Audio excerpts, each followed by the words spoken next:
Going to check the hive with infrared. Do a quick spin around both hives. The bright colors is where heat is leaking out. So the entrance is right here. And then the shutters, there's a thin plastic. And you can actually see the difference. You can see where my hand is. Watch, I'll put my hand here. You see where my hand warmed up. But it leaks underneath. Let's see.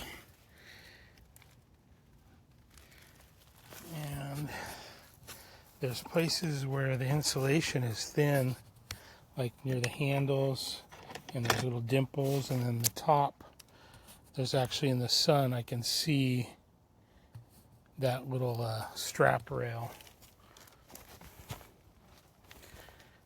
And then I got this double bubble. But here's a couple of indentations. Here's a handle. And then the bottom.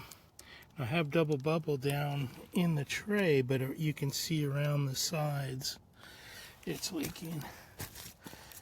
And then once again, we got handles and the little dimples. So let's go look at the other hive. You can see the temperatures too. So like the ground right here is pretty cold. 752 right there. So here's the other hive, the back.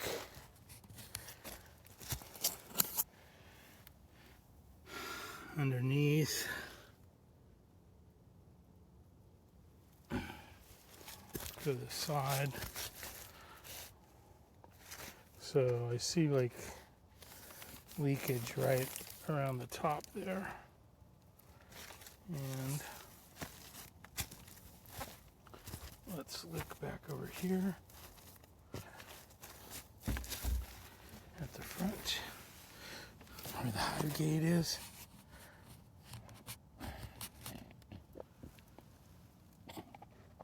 You can see the warmth coming out there.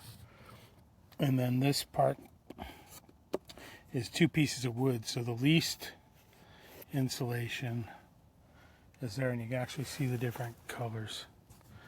That's pretty cool how that works. Let's look underneath. Around the corners of the tray, there's a lot of heat escaping in on the sides.